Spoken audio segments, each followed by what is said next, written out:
Open और close, इसका क्या मतलब होता है?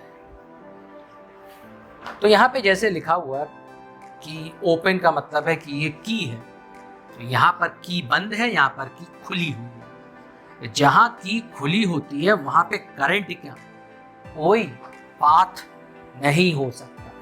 मतलब करंट जो आप बाहर निकालने की कोशिश करेंगे, current will not be drawn.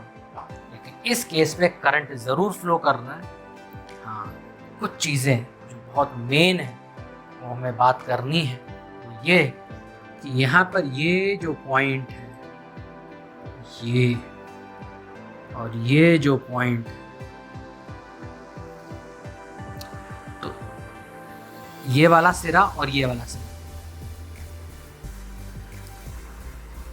इन दोनों के बीच में कोई पोटेंशियल डिफरेंस नहीं है। पोटेंशियल डिफरेंस बस यही, तो जो पोटेंशियल डिफरेंस यहाँ पे होगा वही पोटेंशियल डिफरेंस। ये तब है जब क्लोज है। तो चलिए हम लोग बात करते हैं, यहाँ पर E की वैल्यू को E ले लेते हैं। R आपका ये है, ये आपका कैपिटल R है, हमेशा की तरह वही सारे स्पेसिफिकेशंस लेते हैं तो वही रहेंगे, कुछ नया नहीं होगा। यहाँ पर भी E रहेगा, यहाँ पर R रहेगा, यहाँ पर कैपिटल R है, लेकिन यहाँ पे करंट की फ्लो का पता लगाना चाहते हैं V1, V2, V3, V4 में क्या रिश्तेदारी है। तो एक एग्जाम्पल लेते हैं, और एग्जाम्पल में हम E की जगह लिखने जा रहे हैं, ध्यान दीजिएगा, 5 वोल्ट। R की जगह लिखने जा रहे हैं 1 ओम, और कैपिटल R की जगह लिखने जा रहे हैं 4 ओम। तो बड़ी सीधी सीधी बात होगी, कुछ चीज़ें होंगी जो निकालनी पड़ेगी। सबसे पहले ये छोटा सा फॉर्मूला, तो यहाँ पे I इज इक्वल, जो कि हम लोग ऑलरेडी पिछले मॉड्यूल पे पढ़ चुके हैं, पिछले क्लासेस में हो चुका है ये फॉर्मूला, और साथ में इसके की वाला फॉर्मूला।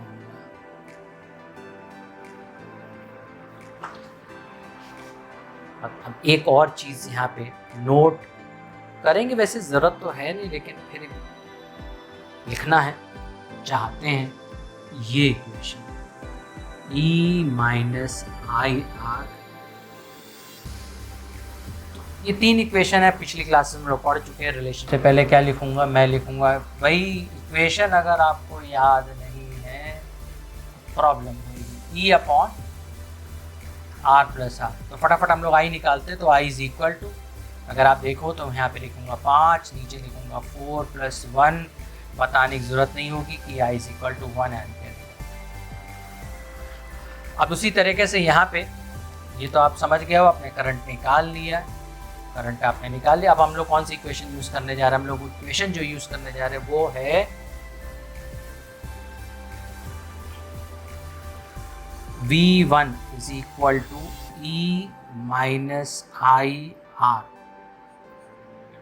तो यहाँ पे E की वैल्यू कितनी है, E की वैल्यू कुछ है यहाँ पे 5, I की वैल्यू कितनी है, I की वैल्यू ऊपर से निकली है 1 एम्पियर, और R की वैल्यू कितनी है, वो भी आपकी 1 है। तो ये वैल्यू कितनी निकलेगी, V1 की वैल्यू, तो V1 की वैल्यू कितनी निकल रही है, हमेशा की तरह, हमेशा की तरह नहीं भैया, इस पर्टिकुलर क्वेश्चन में है ये आपका ये आ गया फिजिकल टू 4। हम जो यहाँ पे एक और चीज़ जानने की कोशिश करते हैं कि यहाँ पर आ गया, यानी V1 की ये जो वैल्यू है, इसकी जो वैल्यू है ये कितनी निकल के आ रही, 4 वोल्ट निकल के आ रही है। अब लोग इसकी वैल्यू निकालते हैं, V2 की वैल्यू। तो V2 की वैल्यू निकालने के लिए मैं ऐसे करूँगा, यहाँ पे लिखूँगा V2 इज इक्वल टू, फिर I इंटू R लिखूँगा। फॉर्मूला आप समझ गए हो कैसे यूज़ किया। I की वैल्यू कितनी है, I की वैल्यू कितनी है, 1 एम्पियर है, तो मैं 1 लिखूँगा, 4 लिखूँगा, तो 1 इंटू 4 करेंगे तो ये क्या निकल के आएगा, 4 वोल्ट निकल के आएगा। तो V2 की वैल्यू 4 वोल्ट निकल के आ रही है। तो यहाँ पे मैं बात कर रहा हूँ कि V2 की वैल्यू 4 वोल्ट निकल के आ रही है, यानी वोल्ट मीटर की रीडिंग सेम होगी। वोल्ट मीटर की रीडिंग सेम होगी यानी कब, जब आपका सर्किट क्लोज होगा। जरा उधर जाते हैं, उधर अप्लाई करते हैं इन चीज़ों को, पता लगाते हैं कि क्या है। तो चलिए मैं यहाँ पे लिख रहा हूँ अब V3 is equal to V3, यानी ये इसकी रीडिंग जो वो होगा ये E माइनस, जरा देखेंगे यहाँ पे क्या होगा, यहाँ पे आई इंटू आर। लेकिन एक बात तो कंफर्म्ड है कि भैया ओपन होने की वजह से आई की वैल्यू 0 हो जाएगी, आई की वैल्यू 0 हो जाएगी।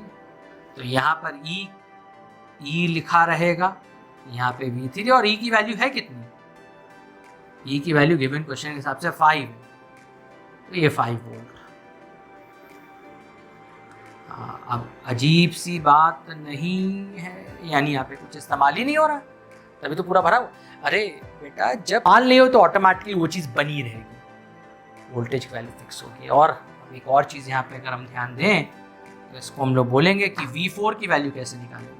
बेटा V4 की वैल्यू के लिए तो हमें IR इस्तेमाल करना पड़ेगा, और ये पता चल रहा है कि I 0 होने की वजह से V4 की वैल्यू 0 आ रही है। यानी अगर ये सर्किट आप ध्यान से देखें कि ओपन सर्किट है तो इसकी वैल्यू 0 हो जाएगी, इसी की वैल्यू आएगी, और ये वैल्यू किसके बराबर होगी, ध्यान से देखें तो वोल्ट मीटर की जो रीडिंग है वो EMF ऑफ सेल बताएगा। यहाँ पे 5 है, और जबकि यहाँ पर देखें तो एक बार फिर से बात करते हैं, यहाँ पे आपने current is equal to E upon R plus R किया है, फिर यहाँ पे 5 आ गया, इधर 4 प्लस 1, तो ये 1 एम्पियर आ गया, I की वैल्यू 1, I की वैल्यू 1 फटाक से आ गया। फिर आपने ये वाला फॉर्मूला यूज़ किया, कौन सा फॉर्मूला यूज़ किया वो फटाफट फिर से बात कर लेते, क्या यूज़ हो रहा है फटाफट बहुत तेज़ी में। तो V2 is equal to E minus I R. E की वैल्यू कितनी है, ई की वैल्यू यहाँ पे 5 थी, करंट की वैल्यू 1 थी, आर की वैल्यू 1 थी, वैल्यू आई 4 वोल्ट। तो आपने देखा कि ये ऐसा भाई V2 की ये वैल्यू और V1 की ये वैल्यू, तो ये V2 है कि V1 है, यहाँ पे ध्यान दीजिए, ये V1 है, ये V1 है, ये V1 है और ये V1 है। तो आपने करंट निकाला, आपने V1 की वैल्यू निकाली है, सारा पोर्शन जो है V1 का, यानी ऊपर वाले वोल्ट मीटर की बात हो रही है, ऊपर वाले वोल्ट मीटर की बात हो रही है, ये वैल्यू इधर आई है और इसकी वैल्यू ऐसे निकाली तो 4 वोल्ट आई। इस तरह से पूरा डिस्कशन होता है क्लोज कंप्लीट कि हाँ ओपन और क्लोज में क्या फ़र्क है। फ़र्क इस तरह से मैथमेटिकली डील किया जा सकता है, आप अपनी तरह से वैल्यू रख सकते हैं, सब्स्टिट्यूट करके कैलकुलेट कर सकते हैं, तो रिजल्ट्स आपके बिल्कुल वैसे ही रहेंगे कि ये वोल्ट मीटर और ये वोल्ट मीटर बिल्कुल सेम होगी। कब सेम होगी, जब सर्किट हमारा क्लोज होगा। लेकिन यहाँ पर अगर आप देखो तो यहाँ वोल्ट मीटर की रीडिंग सेम नहीं है, डिफरेंट है। एक और चीज़ कि जब आपका सर्किट ओपन होता है, यहाँ पे लिखें जब एक रिजल्ट आ रहा है तो उस रिजल्ट को यहाँ पे लिखना ओपन सर्किट में। ओपन सर्किट में क्या होता है, तो वोल्ट मीटर की जो रीडिंग होगी वो आपको EMF बताएगा। ध्यान रखिए,